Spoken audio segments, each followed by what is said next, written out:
Do you like buying property? Are you a property nerd? Do you surf realestate.com for fun? Maybe you should consider being a buyer's advocate. Going once, going twice, sold! You're listening to the Property Pod. All right, guys, welcome back to the Property Pod, your weekly engagement into real estate here in your Hobart marketplace. No time to mess around with all the you-haring that I normally start with. Actually, I'm flying solo in the studio this morning as I record this intro. The boys are out and about doing things. I think Pat is over in Western Australia and John doing a gin delivery, would you believe? So, find out more about that in the future. Today, we are joined by a special guest. Today, we have special guest Emily Wallace, a buyer's advocate from our own backyard here in Tassie. She's currently taking over the world of Melbourne, however, with a mission to empower first home buyers and friendly home upsizers. She's really passionate about what she does and a real superstar. Purchasing property is a task that most people only undertake a few times in their life, and it's pretty daunting, pretty scary. It's kind of why we started this podcast. So having someone like Emily on is super handy. So as a buyer's advocate with a background in teaching, she started her career in a similar way to mine and then found her way into real estate. She believes all buyers should have the same level of representation as the vendor. So as a buyer's advocate, Emily levels the playing field for buyers and represents them through the entire purchasing process. Her goal is to reduce fear and anxiety and buying property through education and trust and sharing all her knowledge with others. She also has her own podcast that she co-hosts, which is My Millennial Property Podcast. Check that out if you can, but no time to mess around. We're just going to jump straight into our chat with Emily Wallace. I'm sure you're going to love this one. Jump on in to our new episode. Welcome by our guest today, who is Emily Wallace. Emily, can you tell us a little bit about yourself? Sure thing. So I'm born and bred Tasmanian, which I'm very proud of, and I let people know about all the time. We're proud of that Tassie. Too. In my professional life, I'm a buyer's advocate. I basically work for buyers in the property transaction, and absolutely love real estate, property obsessed, property nerd, self-confessed, have a great time doing it. Yeah, it's super interesting. We were just kind of talking a little bit before we started recording about your past. Not only are you Tasmanian, you trained to be a primary school teacher, which that was my background as well. So, funnily enough, we've found our way into real estate. Started off with a completely other kind of career goal in mind. How long were you doing that just before we jump into property? So I finished the degree, and in my final year, I actually knew I didn't want to go into the classroom. So I did a final year, full year teaching year fours here in Melbourne. And I was like, this is not for me. So I did a few days relief total, but I ended up in the recruitment side of education. So I'd never officially worked as a teacher. No, well, look, I have a very similar story where I was doing my fourth year prac and I was like, oh no, like I don't think this is what I thought it was going to be. And then battled it out for a little while and was like, no, I'm going to do something else. Check out. Yeah, the one thing I have found with, especially doing the podcast or working in this space is there are ways to educate, lots of people through other things. So I did pick up a bunch of skills, but I am really sick of my HECS debt still hanging over me and being like, oh man, that degree I never use. Yeah, very true. I always do like hearing about what a person did before real estate, because it's always really different, because at some point everyone goes, I'm just going to have a crack at real estate, you know? And we see it early in their careers or, really, really late in life as well. How did you transition? Yeah, I still ask myself that question, to be honest, because it all unfolded so rapidly. It was never a clear intention of mine. It was something that came in front of me and I sort of followed it and it led me to where I am. It was never a really big plan to do what I've ended up doing. So basically what happened was I saw a paid ad on LinkedIn that said, do you like buying property? Are you a property nerd? Do you surf realestate.com for fun? Maybe you should consider being a buyer's advocate. Like I mentioned, I bought my first investment property, but I had never heard the term buyer's agent or buyer's advocate in that process. It was all foreign to me. Learned about it, saw the gap in the market for first home buyers. And honestly, from hearing that and understanding that ad and a phone call behind it, it was 3 months to quit my corporate job and start in the industry. So I didn't mess around. It was a very quick decision, and one that I entered into quite naively in hindsight, but I'm very glad that I did it the way I did because it's paid off. But how did that naivety benefit you, though? I think that's not a bad thing sometimes. Yeah, it's a really good point. Probably the biggest thing was the financial component. Like I definitely should have saved more money before I just decided to not have an income for 6 months. But no, I think the biggest thing was I went in with the mindset of educating buyers. Yep. And that's because that's what I thought you would just do, like tell people what you do and educate them on how to do it themselves and, create a bit of an expert in the industry. And no one else is really doing that. And that kind of has led to where the business being where it is today. But yeah, I was just a bit naive about how you even get business. I just took my own approach and it was different to everybody else. So yeah. Just before we go any further down the road, this is where I get to jump in and kind of say, like, I'm the guy outside real estate. I don't know all these things. For the listeners out there that would have been like you and would have thought, like, what is a BA? Like, what does a buyer's advocate do? I think you've got a really good analogy about searching a car yard. I looked on your TikTok or your Instagram. Could you talk us through, kind of just let the listener know, like, what is a buyer's advocate? Definitely. So fundamentally, I think the first thing to understand is the real estate agent, the sales agent, is engaged and paid by the vendor. That is their client. And I always go by the philosophy, if you're not paying, you're not the client. A lot of buyers, don't get me wrong, agents can really help buyers, but at the end of the day, they're not there to save you money. They're there to get the highest price possible for the vendor. Yep. So a buyer's advocate is the opposite of that. It's the person who advocates for the buyer and gives them independent opinion and gives them choice. So with the car example, it's like if you go to Toyota's only going to sell you what they have, a Corolla, whatever else they have, I don't know, the types of the Toyotas that they have. Yep. They're not going to tell you, hey, go down the road to Mazda or Ford. Tesla or someone. Yep. Yeah, and try one of their cars because they don't get paid to sell you a Ford. They get paid to sell you a Toyota. So the biggest thing a buyer's advocate does, because they're independently engaged by the buyer, they don't care what real estate agency has the property because it actually doesn't impact their outcome. They're paid and engaged by the buyer to pick the best possible property regardless of who's selling it. Yeah, perfect. Awesome. It's such an interesting point because speaking from the seller's agent perspective, is that we can be seen as very unhelpful for the buyer's journey.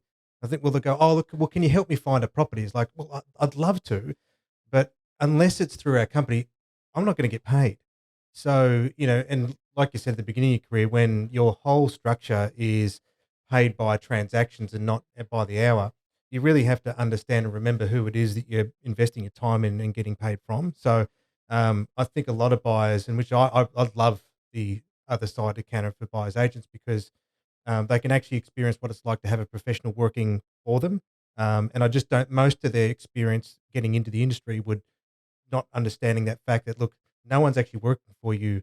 And there's a lot of animosity can be built because of that. Yeah, for sure. It's quite interesting when you think about it, though. Like if you were going through a court case, the defense has a lawyer. And so does the other side. Like both people are represented. It's just so funny that in real estate, you kind of rely on one person to be the middle person for both sides, even though they're only working for one side. It's quite an interesting concept. Yeah, that's a really good way of putting it as well. I've never really thought about that. Yeah, I guess we've kind of spoken about gatekeepers and stuff, but there's always been that idea of, you've got to kind of traverse through this tricky minefield. But only really one side is being represented in that equation. Can you kind of talk to me and the listeners about, like, what does a day in the life of a buyer's agent kind of look like? Yeah, for sure. Look, it's hectic. It's organized chaos most of the time between contacting real estate agents to source properties for our clients, prospecting for new clients. So simply, trying to look at some buyers that might want to work with us to help them, inspecting properties, negotiating deals. Saturdays are auction bidding. It's a lot of time on the road and it's a lot of time on the phone. They're probably the two key activities that I do the most. For sure. It's actually quite minimal admin, really. There's not a whole lot of admin on my side, which I'm lucky about because I don't really like admin. Me. I don't know who does.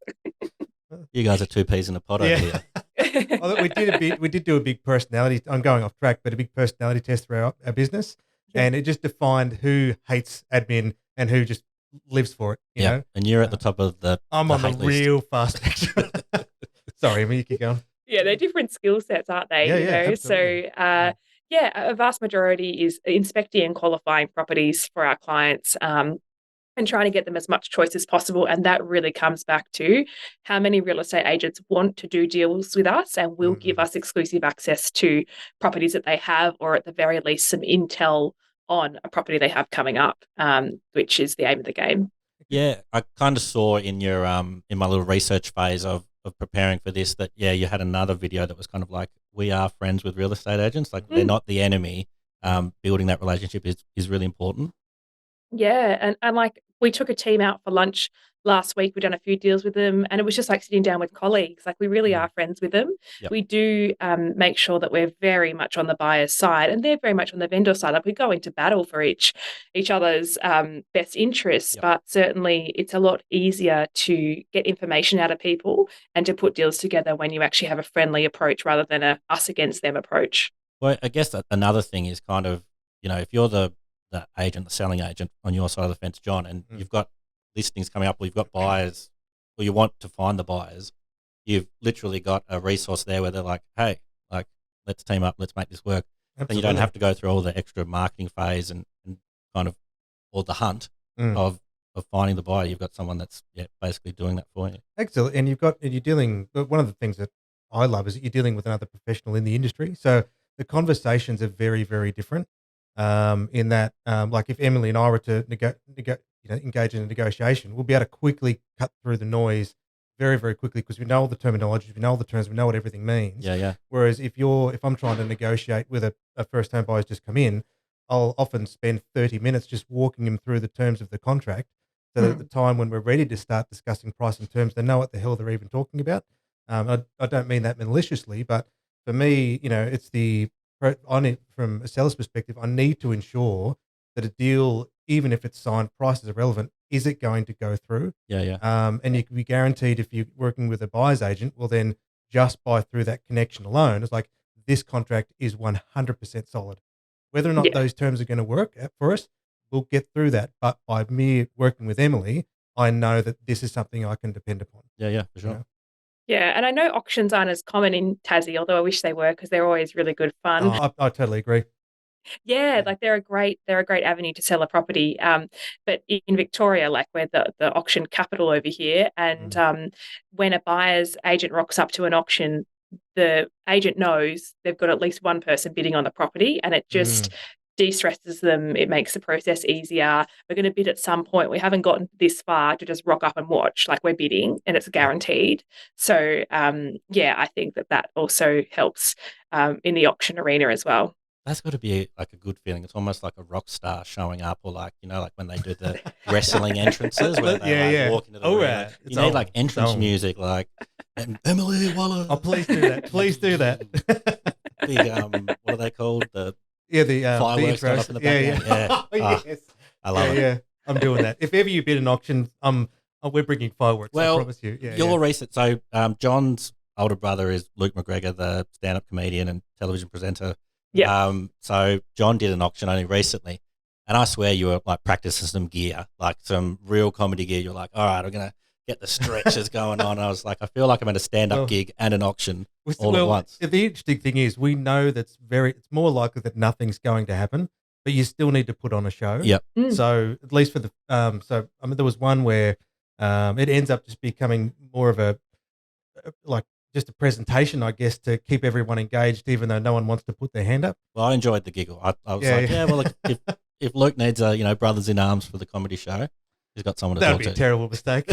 He'd just be like, oh man, I should not have got my brother on the stage. Yeah.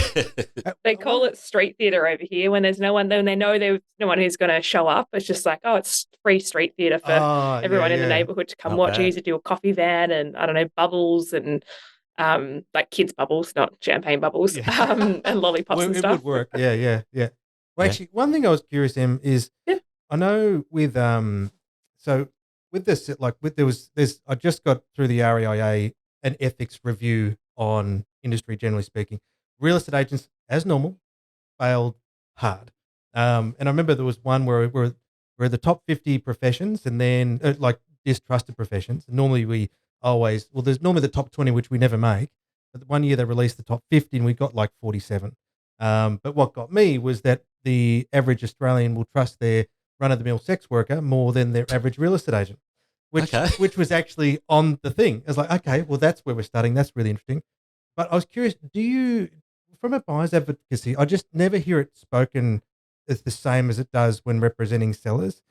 What's the experience you've been like when if you think back to the start? Now you've built up a reputation, it's very different. But early on, do you find the same backlash or pessimism related to buyers working as a buyer's agent versus the other side? What's your experience around that been? That's a really great question. I don't think anyone's ever asked me that, and I'm really passionate about it because the reason I actually chose to be on the buying side was to shape how VAs are perceived in the industry and to the public. So when I entered, funnily enough, I actually got offered 3 different jobs as a sales agent. People were like, come work with us. So, like, unfortunately, the impression, particularly in Victoria, is already made of what you are, and I want to impact what an advocate or a buyer's agent can look like. So we're actually really well received by the general public. The issue that can arise is when, and this is getting into technicalities of fees and stuff like that, but when a buyer's agent charges a percentage of the purchase price as their fee. So for context with the listeners, when someone's selling a property, it's not uncommon that the selling agent gets a percentage of the sale as their fee, usually 2%, 3%, depends, every state's different. And so that's great because if they've sold the property, then the vendor pays the money once it's sold and they've got an outcome. When you're working as a buyer's agent, if you're paid based on the percentage of what the client spends, if you think about it logistically, you're probably going to want to spend the most amount of their budget because you're going to get paid more, which is contradictory to saving people money. And B, you're probably going to favour buyers who have more budget because you're going to get paid more overall, and it actually wipes out the people in the market who need your help, which is typically first home buyers. So I think in the reputation side of things, I'm very passionate about a fixed fee for that very reason, and to try and keep, I guess, a benchmark of expectation of what you can experience with a buyer's agent, which is, there's no best practice manual in the industry for us, which is actually a real downfall. I think that's such an interesting point on the basis of incentive, isn't it? Because what you just described there is, if you are working on the basis of percentage, is yes, the bigger money, the bigger paycheck for you, but also too, there is no real incentive to negotiate hard in the favour of the buyers. Like, well, screw it, if we pay an extra $50K to the max of their budget, who cares? You know, because there's no, because you're incentive at the wrong side. I know in the States, for example, what's interesting about that part is obviously they've got their buyers and sellers agents, but it's not quite true. At least in Australia, there's a transparent element where you are getting paid by the buyer. In the States, what happens is there's a larger commission split, be it 4, 5, 6%, and then the seller agent, the seller is paying everybody. And then what happens? Like, just imagine Emily and I are working in the States. Well, I'll keep aside, and Emily will keep aside, all paid by the seller. So the sort of the same, just I don't know, the odd incentive structure works in the same basis. Yeah, for sure. So I totally understand where you come from, Emily. And like, how is that in searching for clients then? What has that looked like because I know there's a lot of egos that are driven in this industry with bigger paychecks. What's that been like with you bringing on in your business new clients as well, knowing that you've got a different fee structure or attempting to? Yeah. Are you an outlier to the crowd? I wouldn't say I'm an outlier in necessarily the fee structure, because a lot of people are shifting to the fixed fee because more and more people win business off a fixed fee than a percentage. But what I would say is that we have refined quite heavily to purchase properties pretty much under 1.5 million. Now, in some areas that sounds like a lot of money. In others, it's barely anything. It won't even get you like a 2-bedroom house. Crazy. So, which is crazy in itself. But I think our point of difference is that we sort of are the little fish, and we're helping the first home buyers. Most advocacies will have a minimum spend, and it might be 2 mil as the entry level, and some are more like only do 5 mil plus, because they'll only do a deal every 6 weeks, but they're getting paid, like 60 to 100K a deal. So 2 deals a year and you're you're back. Yeah. Move to Malta. Which is a terrific idea. I really love the idea of yeah, let's get in and help these first home buyers. And it was kind of where this podcast was born, Mm. was the idea of there's this group of people who are being like moved out of the system. Like this idea of the Australian dream of owning a home is being taken away. Let's find a way of educating people. And yeah, obviously with your education background, it's a really key, big part of what drives you. What kind of people do you find that you come across? Like, do you have a normal demographic of buyers? What would you call it? Like of clients? Yeah, we do. Can describe our top 2 people that we like, profiles that we work with. Yeah. Number 1 is a young couple who are probably in their mid to late 20s who have a dog. They want a courtyard or a backyard for their dog, and they're planning for baby number 1. And they want like a 2-bedroom entry level villa unit or townhouse, definitely under $1 million. So that's our main. Like we buy so many of those.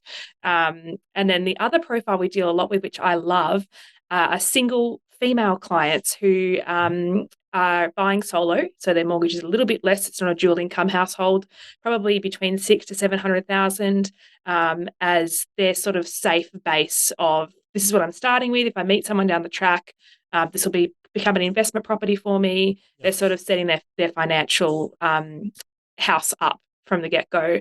And that's probably, I think that's what I attract because that's what I am, probably. But yeah, that's what we do a lot of. I'm wondering as well, like obviously in the way that you market yourself, your kind of online presence is quite large. You've got a big following on TikTok. You've got your podcast. I'd love to know more about kind of how you got into that. But yeah, do you think that working in that space is what's attracted those people who are using kind of those platforms to find your services? Most definitely. Especially TikTok. A lot of millennials on TikTok who endlessly scroll. We're all guilty of it. But yeah, we're not really dealing with many established families who are looking to upsize. We used to do a little bit more of it, but a lot more are probably 35 years and under. Can you like kind of take us down that road of kind of being like, I'm going to jump into this world of TikTok and podcasting and educating people that way? I was so against the world of TikTok when it came out. I know just this idea of these crazy dancing, but I use it all the time and it's really useful. Once the algorithm works out what you're kind of like, you're down the rabbit hole. It feeds you some pretty good content. It's the best algorithm setup I've ever seen. So I've sort of graduated from platform to platform. I think like I started heavily on LinkedIn when LinkedIn video was a big thing back in 2018. And that's how I grew the business initially. And that was a really great platform. Then I moved to Instagram and I focused on Reels a lot and posting a lot of stories I document everything that I was doing. And now I still on Instagram a fair bit. I've got a really loyal community, but now I've graduated to TikTok. And I only wish I'd gotten on TikTok sooner because the rewards from TikTok, it's such an instant reward of people watching your content, resonating with it, finding out, who you are, booking a call. Like, I can't spend enough time on TikTok, to be honest, in terms of promoting the business for the return that we get in qualified clients coming to us. We have a wait list now for clients purely because we just blown up on TikTok and it's content that people are finding useful. Even if they don't use our services, they get value out of what we put out there. Yeah, well, even I was going to say, as I was traversing through the suburbs of Melbourne videos, they're amazing. They're so good. Do you have a videographer that does that? Sorry, this is not part of the podcast. That's okay. Yeah, we do have a videographer who does the more detailed shoots. Suburbs of Melbourne is a segment that he helps with. Yes, it's really amazing. It's something I've been trying to get up off the ground. Like similar down here. Shout out to your videographer and for you guys. I love when you're talking to the people in the streets and tell us all about Northcote, and they're just this over here is a beautiful cafe. Yeah, I love this stuff. They're so passionate. Neighbours are always so passionate about their area. Well, I guess that's the thing. Is that it again to the I've certainly noticed is that the idea of like the perception of real estate agents is not great, but ironically, everyone wants to talk about it and talk to us about it. And talk about themselves about it. Yeah, that's true. Yeah, I think no matter how much technology does advance and, this changing world that we live in, real estate, I believe, will remain a people business where real estate agents are required, and the skill set that can't be done by a robot, is required. And that's that human element of the process, selling or buying a property for someone is a huge milestone. It's a big financial milestone. It's a life-changing decision. A lot of people, it's, moving from one chapter of their life to another. So yeah, there's definitely that room for, I don't think it'll be taken away by the advances in technology. There's room for the human element there for sure. Well, that's where, for me, I guess because I'm much more person driven rather than technology. You're an analog man. Yeah. But it's that everyone gets excited about, AI is it's just the next thing. It's the next thing. It's like, how the hell is AI supposed to do what you do, Em? Like, rock up to auctions, visit the properties, aside from. No, I've worked it out. You get that profile that we got before about the person with the dog, and then you send that down to another AI computer. Here's 10 properties. Yeah. Here's 10 properties. But, well, I mean, I thought that, say, there's a lot of those different referral companies where they'll say, give us your information, we'll connect you with 3 different real estate agents. And I got to see behind the scenes of what that looks like. And ironically, there wasn't a hell of a lot of work that was done behind it. They just went, oh, here's 3 people, here's some sales, and then you go call them now. There's very little, work that goes into that. Yep. But I know on the ground, like how much legwork that you have to do in order to secure those properties eventually for those clients. It's just a phenomenal amount of hours sometimes. And on your website, it said we'll often, find your house within 31 days on average. But I mean, tell me, like, how often can you remember a client? Can you remember the longest time you've been working with a client? Yes, I can. It was last year, so 2022. They're the only client. So we have a 90-day, a 3-month engagement, and every client except this one client bought within that time frame. And people don't even really near the 60-day mark. Like, really, it's between 4 and 6 weeks. But this client, and they're such a beautiful client, like, we love them. There wasn't anything wrong with them going over time. The reason they took so long is because the stock levels at the price point they were at, they were sort of like a $3 to $4 million buyer, one of our biggest buyers. You just don't, the hold time on those properties is so long that you're lucky to get one property that's in the area they want, like every 8 weeks, maybe, if you're lucky. So the reason that blew out was because of that, and they were fine. Like, we got them a great house in the end, and they're really, really happy, and they're going to do renos and live there forever. But yeah, we had them probably for, I think, 5.5 months in the end. Wow. But they were lovely people. It's probably different when expectations aren't aligning or there's something not quite right, but that wasn't the case for these clients. It was just timing. On the flip side, what about like shortest engagement? Has there been like, hey, boom, I've got you 4 hours later? Last week, so we engaged a client on I think it was, we met with them on the Friday to send out their profile on the Tuesday. Yep. Harry, my brother who works with me, he posted something on socials on the Thursday. So 2 days later, I got through it on the following, it's like an agent replied, on Instagram with the property. I got through on the Monday. The client got through on the Thursday. So we're like, 9 days in? Yeah. And this week we've just signed the contract for it, off-market exclusive access. She's been looking for 8 months before using us. Yep. And we found something in area, in budget, bigger than what she expected she could buy. And yeah, she'll move in before Christmas. That was like a 9-day turnaround. That's awesome. That's so good. That's money for jam as far as I'm concerned. Yeah. For the client, not for you. It's just like the amount of work that she otherwise would have had to spend to do it on her own is insane. Weekend inspections, private inspections, new relationships. The biggest thing in that is that agent knows us so well that he instantly replied to the Instagram story because he's like, I know that if you've got someone, you'll wrap it up. Like, he just, So whilst the time taken to actually get the property was so small, that relationship's been 4 years in the making to make sure that that's how they perceive us and, how we deal with them. So it is, you can't really put a dollar value on that because it results in an awesome outcome. Oh, look, and that's what I think people just don't see is that, look, the reason why I was able to go through smoothly for you is because it's been 5 years worth of work before just for you to come in at this one moment. Yeah, totally. Yeah. I mean, what are the common objections to someone using you? Like, what do you often come across? Price is always the biggest one because people have to pay us it's not like when someone sells, they've got the sale proceeds to basically pay your commission out. Like they don't actually pay you till they get an outcome. With us, we do have an engagement fee to begin with. It kicks off the 90 days and then a success fee once they have an unconditional contract. So for a lot of first home buyers, it's not that they don't see value in us. It's more that it eats into their deposit too much and they simply can't afford us. So that's probably the biggest pushback that we get. Not that they want us to change our fees. Like they understand the value in our fees. They're just like, I simply can't afford it. So I'll circle back later. That being said, when you think about the Melbourne property market and how quickly it increases at the moment, even if it was increasing, on a 1% median change every month, like that median was creeping up by 1%, by 3 months' time, our fee would be saved in the fact that you probably can't afford now what you wanted. So that's such an interesting point. Spend money to make money. It's this type of, but that's the main objection. I suppose too, though, is that if you were to, as a negotiator, again, based on your reputation, that more often than not, you're going to be able to secure a better deal than they otherwise would have been able to do on their own too, I would think. We had one client recently who came from TikTok, funnily enough, and we negotiated a deal after it flopped at auction, and they were prepared to spend it was $860 was their budget of what they would spend on this property, and I was like, we can definitely get it for less than that. Like, $850. I was like, nah, leave it with me. Yeah, just shut we up got and it let me do my down job. to like.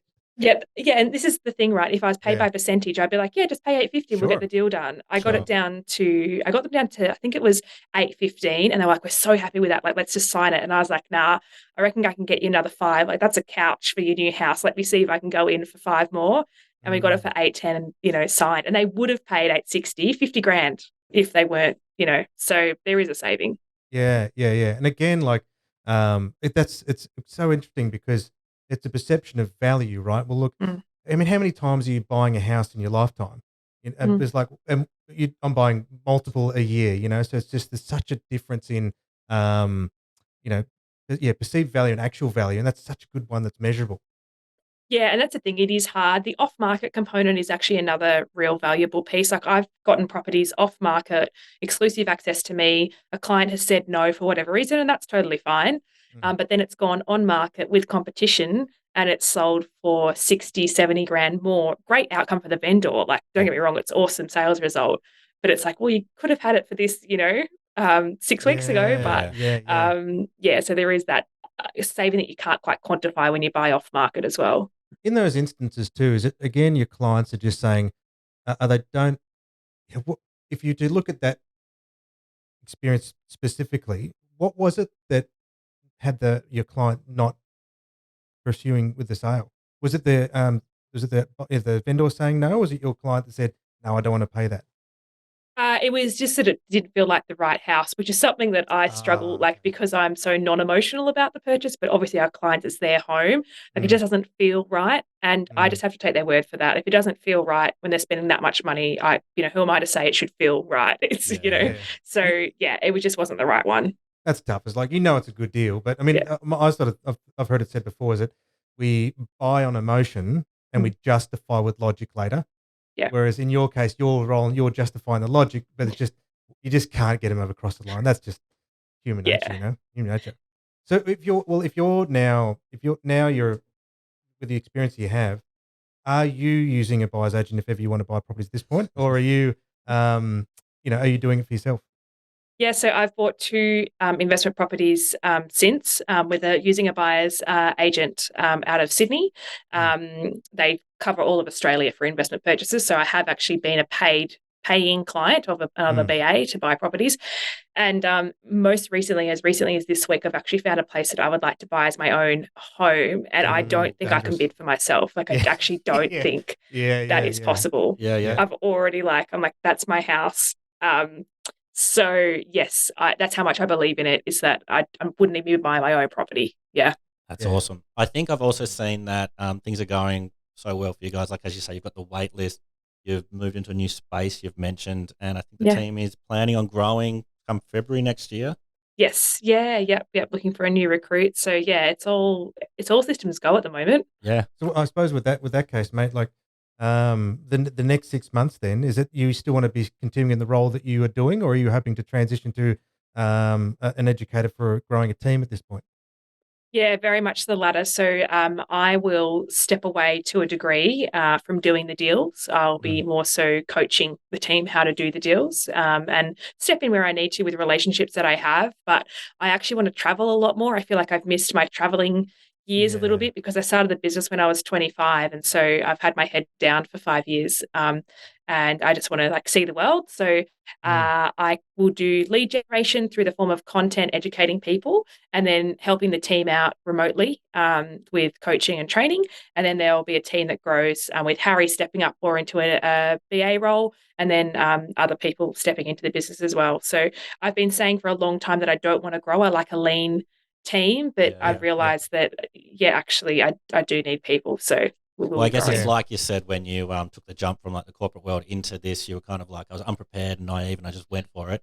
Sounds like you just, it's time just to level up to the next level. And look, you can do it from anywhere in the world, like the power of Zoom now. You could be doing your meetings from, I don't know, the Bahamas or Europe. Through the connections we have with the leading real estate agents, FIABSI, maybe I might even send you those details, is that connect you with those guys buy internationally. Yeah. Wow. So they with that stuff, then they buy all across the world. So the networks that they build are very, very different again, So that would be cool if Emily from Tasmania just took over the world. Yeah, exactly. We haven't got to cover off on your podcasting side, but do you want to give it a quick plug and let our listeners know that if they enjoy our rubbish, that you might actually get some information from your show? You've got to give yourself a bit more credit than that. I think this is awesome what you guys are doing, and we're doing something similar, really. You can never listen to enough podcasts, in my opinion. Always commuting and always, something in your ears. So I co-host the My Millennial Property Show, and along with another John Pigeon. And we just talk about all topics to do with buying property. I'm more about home buying. John's more about investing. And then together we just answer questions and have a yarn, and hopefully people get value out of it. Yeah, for sure. And there's a stack of episodes out there, and it's also part of the My Money Millennial, My Millennial Money is the overarching brand, I guess, and they've got all these little subcategories of different topics. Yeah, I hadn't realized until I did a bit more research that they've branched out into all these other places. It's really cool. Yeah, it's a great ecosystem to create it, that's for sure. Yeah, awesome. Glenn's basically a full-time podcaster who runs My Millennial Money. That's his job. Isn't it crazy? I remember when I went to uni studying teaching, they were saying about how, when you start teaching kids, by the time they graduate, there'll be new jobs that didn't exist. Yeah. When they're thinking, if someone said, you're a full-time podcaster, or even when I think I run the media team here, I'm just like, how is this a real job? This is not a real job. Yeah. But thank you so much for coming on and having a yarn with us. Good luck with the kind of next step up into the big leagues. You're already taking over the big leagues and kicking butt, but I don't know about that. Well, giving yourself a holiday, I guess. Yeah. Go on a holiday, go around the world, train up your team, let Harry do all the hard work for a little while. Yeah. Harry's turn. Yeah, Harry's turn. Thank you so much. We'll put some plugs in at the end to the show. Do you want to direct anybody anywhere in particular? Not really. If they search my name or they search My Millennial Property, they'll find me eventually, Awesome. Not a problem. Well, thank you so much for your time. Thank you. Appreciate it. Moving forward. You have been listening to The Property Pod, recorded and edited by 414 Media House in conjunction with 414 Property Code. This podcast is general information only, and the thoughts and views expressed is the opinion of our panel, and listeners should always seek then use their own investigation into any topic we discuss to ensure they fully understand their own situation. It does not constitute and should not be relied on as purchasing, selling, financial or investment advice or recommendations, express or implied, and it should not be used as an invitation to take up any agent or investment services. No investment decision or activity should be undertaken on the basis of this information without first seeking qualified and professional advice.